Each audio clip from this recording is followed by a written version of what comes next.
Elon Musk is going to court, apparently. And it's not his first time, man. He's had some pretty expensive tweets. I remember he had the one about relating to Tesla going private, and he got sued for that. The SEC, it was a huge. I mean, he lost the CEO status because of it, I guess.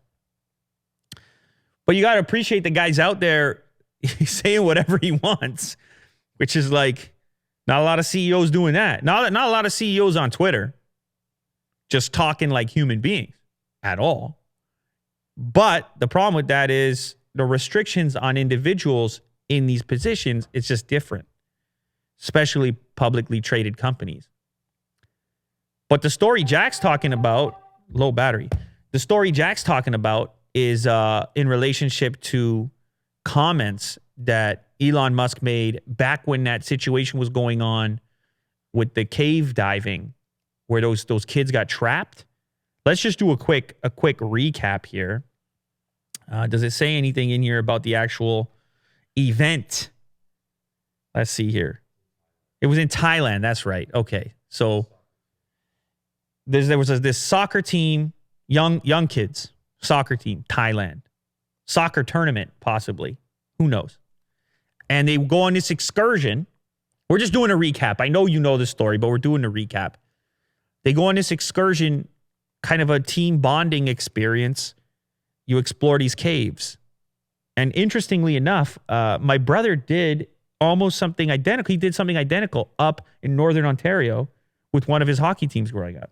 They did a cave exploration thing. Now, they did not end up underwater. Theirs went fine. But it's like a common thing. It's a good thing to do with a team because you're trying to showcase we help each other, we trust each other, and all that stuff. It's cool.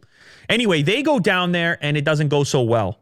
They head down into those caves and they get trapped because some water comes in and it blocks their exit. And they're running out of oxygen down there. I mean, it was intense. It was bad news. And there was kind of this conversation happening on Twitter at the time around like, how can we get to these kids? Is there a way to save them? And people had some crazy ideas. Some of them feasible, others not. I'm not an expert in this territory myself. So, I mean, it was cool to see at the time. Elon Musk, specifically being the kind of Tesla inventor type, came up with some contraption where he thought, okay, this could be useful. You got to send down this kind of submarine type deal. The Elon Musk rescue submarine. And this other dude, this diver in Thailand, who was prepared to go down there, and he had been kind of trying to help in a more traditional diving method, he was offended by Elon Musk's invention with the little submarine. He said that it was just a little hype train for Elon to ride on. That was this guy's take. That's not my take. That was his take. He was like, oh, you're just putting this out there to kind of attach yourself to the story, to up your cool factor. And Elon didn't like that too much, so he responds with some derogatory terms for this particular diver that was aiming to help. Anyhow, these terms are not very nice. I'm not going to say them myself. But the consequence is the guy sues Elon Musk, and they're actually going to trial. He sues him for defamation, I assume. And the dude, that guy actually went on. I should probably say his name. I don't know. What's his name? Is it in there? Vernon Unsworth.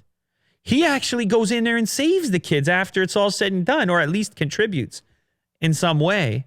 He dives in there and helps them escape. So anyway, they're going to court, and this guy's going to want $1 billion. I don't mark my words on that one, but obviously you're suing a big dog in Elon Musk. He's going to want $1 billion. I'm sure he'll settle for $1 million.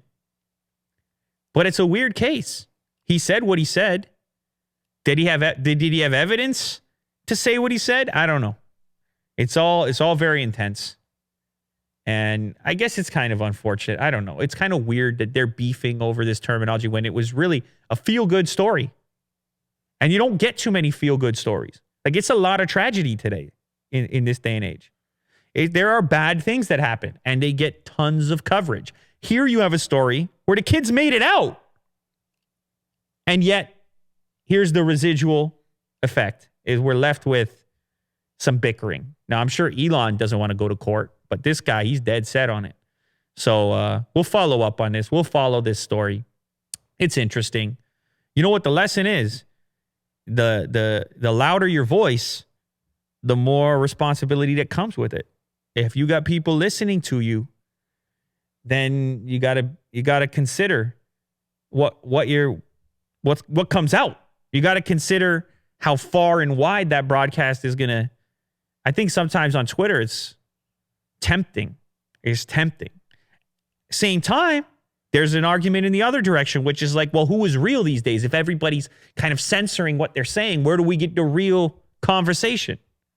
So there's that piece of it too, and I can appreciate that. And I truly appreciate that about Elon Musk specifically. He gets out there and he talks, man. Where everyone else is busy being careful, he talks. And so this type of stuff is bound to happen at times. You're gonna have a couple of missteps here and there.